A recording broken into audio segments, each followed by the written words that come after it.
Alam mo, maraming lalaki ang nagtataka kung bakit parang imposible lapitan ng isang babae. Mataas daw standards, masyadong mapili. Parang wala kang puwang kahit anong effort mo. Pero gusto kong maintindihan mo to, hindi ka kulang. Hindi ka mababa at hindi ka weak. Ang problema lang mali ang approach. Mali ang frame. Mali ang sistema na sinusunod mo. Kasi karamihan ng lalaki sinusubukan baguhin ang babae. Sinusubukan pababain ang standards niya. Sinusubukan ipilit ang sarili nila sa mundo ng babae. Pero ang totoo, hindi dun gumagana ang attraction. Hindi mo binabago ang babae. Pinabago mo ang posisyon mo sa mundo niya. Pinabago mo ang value perception niya sa'yo.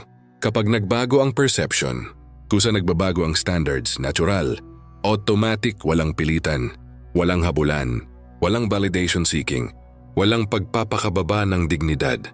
Andito papasok yung tinatawag nating soft spot. Hindi ito pisikal, hindi ito sexual, hindi ito literal. Ito ay psychological, emotional, subconscious. Ito yung parte ng sistema ng babae na kapag na-activate, nag-shift ang buong perception niya ng lalaki. Hindi dahil kinumbinsi mo siya. Hindi dahil sinuyo mo siya. Hindi dahil pinilit mo siya. Kundi dahil nakita ka niya bilang ibang klase ng lalaki. Lalaking hindi naghahabol. Lalaking hindi naghihintay ng approval. Lalaking hindi umaasa sa validation. Lalaking hindi umiikot ang buhay sa atensyon ng babae. Kapag tinamaan mo ang soft spot na yan, hindi ikaw ang maghahabol. Siya ang mag-adjust. Siya ang mag-iisip. Siya ang magre-realign ng standards niya base sa kung sino ka. At bago tayo dumiretso sa mismong core ng topic na to, gusto kong ipakilala muna ang sarili ko. Ako nga pala si Zaymer, ang iyong master sa larangan ng paraan para hindi ka mamanipula ng babae. Pero bago ang lahat, shoutout sa mga loyal kong subscribers.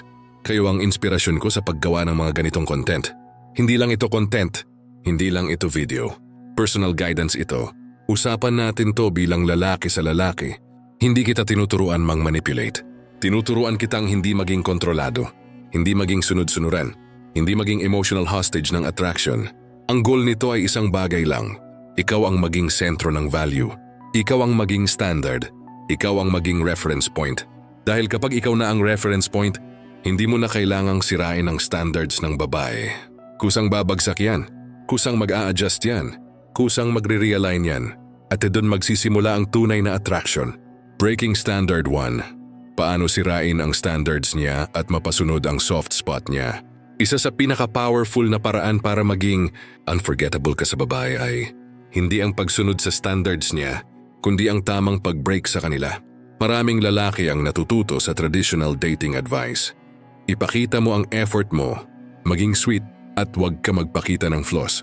Ang problema, kapag puro smooth or predictable ka, napapagod siya sa normal na pattern at nawawala ang excitement. Dito pumapasok ang konsepto ng subtle na pag-challenge sa standards niya.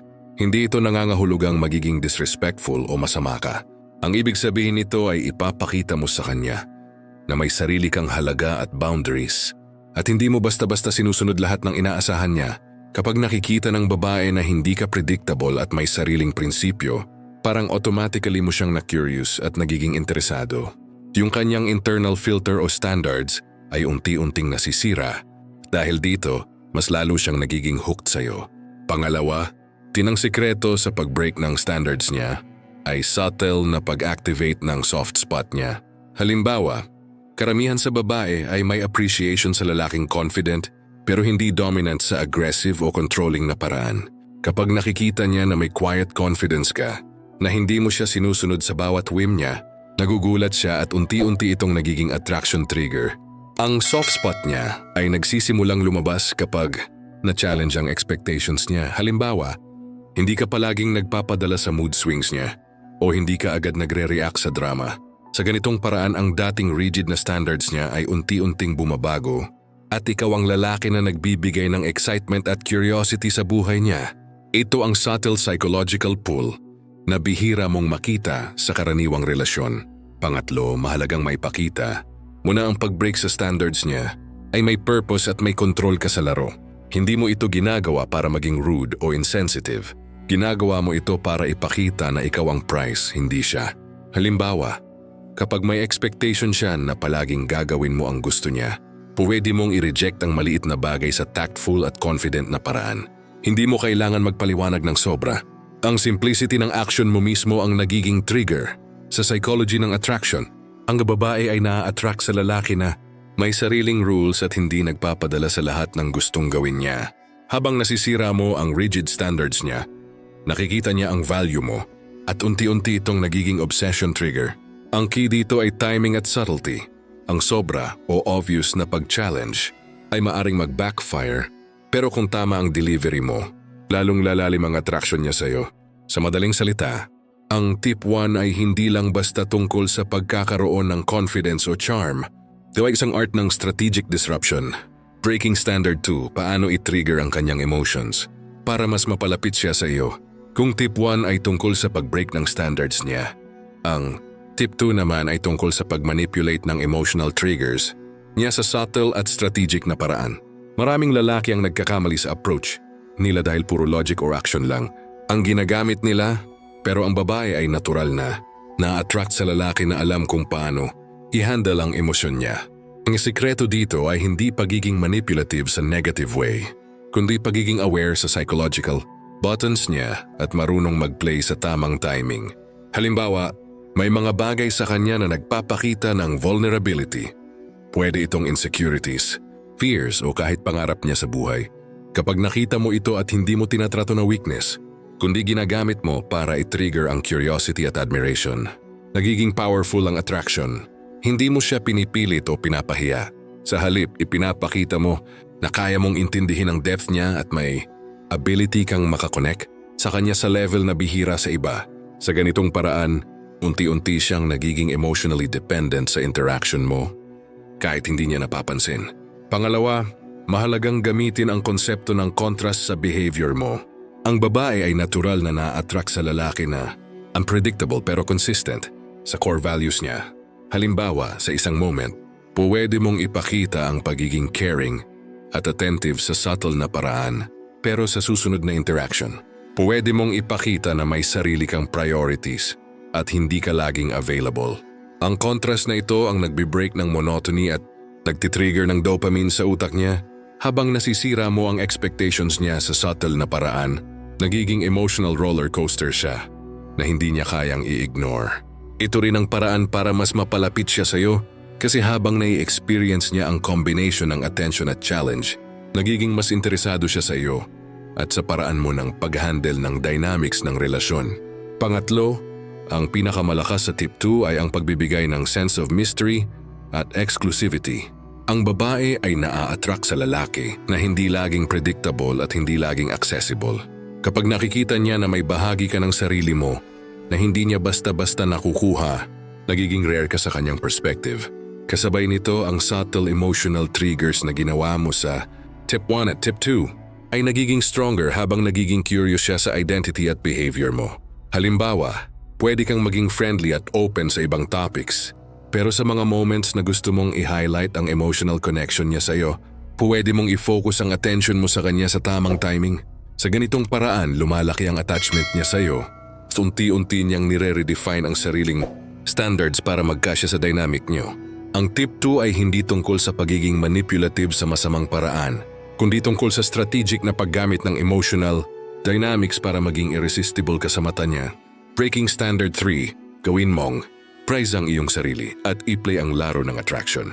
Kung tip 1 ay tungkol sa pag-break ng standards niya, and tip 2 ay tungkol sa pag-trigger ng emotions niya, ang tip 3 ang pinakamalakas sa lahat. Ipakita na ikaw ang prize at hayaan siyang mag-adjust sa iyo. Maraming lalaki ang nagkakamali sa attraction game dahil palaging sila ang naghahanap ng approval ng babae, palaging sila ang nagbibigay, sumusunod, o nagpapakita ng effort para mapasaya ang babae. Kapag ganoon, nasisira mo ang dating advantage mo, kasi ang babae ay natural na na-attract sa lalaking may value na hindi niya basta-basta nakukuha. Sa tip 3, ang strategy mo ay hindi pagiging needy o predictable. Sa halip, ipapakita mo na may sariling standards ka rin at may rules sa sarili mo. Kapag nakita niya na hindi ka basta-basta naapektuhan ng mood o expectations niya, automatic kang nagiging prize sa mata niya. Dito nagkakaroon ng psychological reversal. Ang babae na dati ay may rigid na standards, ngayon siya ang nag-a-adjust para makuha ang attention at approval mo. Pangalawa, ang sikreto ng tip 3 ay hindi ang pagsunod sa gusto niya, kundi ang pagpapakita ng value sa subtle na paraan. Halimbawa, sa bawat interaction, pwede mong ipakita ang confidence, competence at quiet dominance. Hindi mo kailangan ipakita sa kanya ang buong sarili mo agad. Ang misteryo at tamang timing ng iyong actions ang nagiging trigger. Kapag nakikita niya na may parts ka ng sarili mo na hindi niya kontrolado, nagiging exciting ang bawat interaction. Ang soft spot na na-activate mo sa tip 1 at tip 2 ay nagiging mas malakas kasi habang nasisira mo ang standards niya at na-trigger ang emotions niya, nakikita niya na may lalaking may sarili ring boundaries at hindi basta-basta mahook sa kanya. Ito ang nagiging core ng attraction. Ang kombinasyon ng challenge, emotional pull at value projection. Pangatlo, ang pinakamahalaga sa tip 3 ay ang pagkakaroon ng control sa laro ng attention at availability mo. Ang babae ay natural na attract sa lalaking hindi laging accessible pero consistent sa sarili niya. Kapag nakikita niya na may parts ka ng buhay mo na hindi niya basta-basta ma-access, nagkakaroon ng scarcity effect. Ang utak niya ay nagre-react sa rarity ng iyong presence at personality. Habang nagiging prize ka sa mata niya, unti-unti niyang nire-redefine ang dating standards niya at nagiging mas flexible sa kung paano kanya pinapahalagahan. Ang tip na ito ang climax ng psychological game. Hindi ka lang nakaka-attract sa kanya, kundi nagiging dominant force ka sa dynamics ng relasyon. Kasi ikaw ang lalaking hindi niya basta-basta makukuha. At sa parehong panahon, hindi mo kailangan pilitin ng kahit ano. Sa madaling salita, ang tip 3 ay ang ultimate combination ng subtle challenge, emotional pull, at value projection. At dito mo talaga mapapakita na ikaw ang prize, hindi siya. Kapag nakuha mo ito, hindi lang siya interesado. Breaking standard. 4. Iset ang ultimatum at ipakita na hindi ka basta-basta maapektuhan. Kung tip 1 hanggang tip 3 ay tungkol sa pag-break ng standards niya, pag-trigger ng emotions, at pagpapakita na ikaw ang prize, ang tip 4 ang pinaka-decisive. Ipakita na may boundaries ka at hindi ka basta-basta naaapektuhan ng kahit ano. Maraming lalaki ang natutuksong laging mag-adjust, palaging magpa-apekto sa mood o desires ng babae. Kahit maliit na bagay, ginagawa nilang priority ang babae. Ang problema dito ay nasisira ang perception niya sa value mo. Sa tip 4, ang focus mo ay ipakita na may sariling life ka, may sariling rules at may control ka sa sarili mo. Kapag nakikita ng babae na hindi mo basta-basta pinapabago ang behavior mo para sa kanya, nagkakaroon ka ng ultimate psychological leverage. Ang ultimatum dito ay hindi about threats or manipulation, kundi consistency sa sarili at malinaw na boundaries.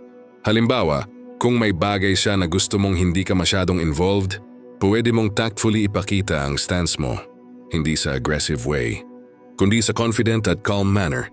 Kapag nakita niya ito, unti-unti niyang nire-realign ang expectations niya sa'yo. Hurry sa proseso, lalo kang nagiging irresistible sa mata niya. Pangalawa, ang tip 4 ay tungkol sa strategic absence at scarcity. Ang babae ay natural na naa-attract sa lalaki na may value na hindi laging accessible. Kapag ipapakita mo na may sariling priorities ka at hindi palaging available para sa kanyang whims, nagkakaroon ng psychological effect kung saan siya ang nag-a-adjust at nagiging proactive para makuha ang attention mo.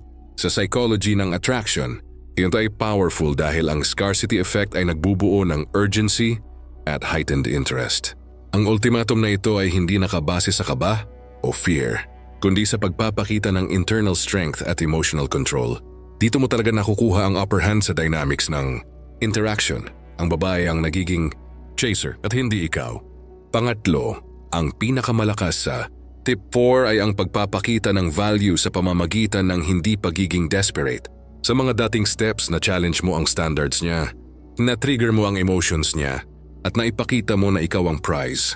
Ngayon sa tip 4, kailangan mong isil ang perception na ikaw ang hindi mapapalagpas.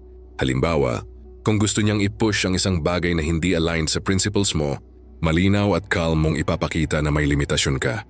Sa ganitong paraan, nakikita niya na ikaw ay steady, confident, at hindi basta-basta mahook sa kanya. Ang ultimatum na ito ang pinaka-climactic psychological move kasi nagredefine nito ang power dynamics ng relasyon. Hindi ka lang attractive at desirable, kundi dominant sa perception niya, ay unti-unti niyang nire-reconfigure ang dating rigid na standards niya para magkasya sa reality ng connection niyo. Sa madaling salita, ang tip 4 ay ang ultimate control move. Ikaw ang may leverage. Ikaw ang prize at sa parehong panahon, hindi mo kailangan pilitin ang kahit ano. Kapag nakuha mo ito, hooked siya sa'yo sa deepest level. Kasi alam niya na may lalaking hindi basta-basta mapapalapit, hindi basta-basta maapektuhan, and may ultimate value na hindi niya basta-basta makukuha. Natutunan natin kung paano sirain ang standards niya sa subtle na paraan. Paano i-trigger ang emotions niya, paano maging prize sa kanyang mata, at paano iset ang ultimatum na nagpapakita ng ultimate value mo. Ang buong strategy na ito ay hindi tungkol sa pagiging manipulative or disrespectful. Ito ay tungkol sa understanding ng psychology ng attraction at paggamit ng confidence boundaries at timing para maging dominant ka sa laro. Kapag na-master mo ito, hindi lang siya interesado sa'yo. Nagiging hooked siya, curious, at proactive para makuha ang attention mo. Kung gusto mong mas lalo pang ma-level up ang skills mo, i-apply mo agad ang tips na ito sa tunay na interactions mo. Huwag kalimutan, i-like ang video na ito kung nakatulong sa'yo, mag-subscribe sa Cerebral Hacks para sa mas maraming tricks at strategies sa attraction at relationships. I-comment mo rin kung alin sa tips na ito ang pinaka-effective sa'yo para makita natin kung alin ang pinaka-powerful sa mga followers natin. Tandaan sa laro ng attraction, ang mindset at strategy ang tunay na power mo.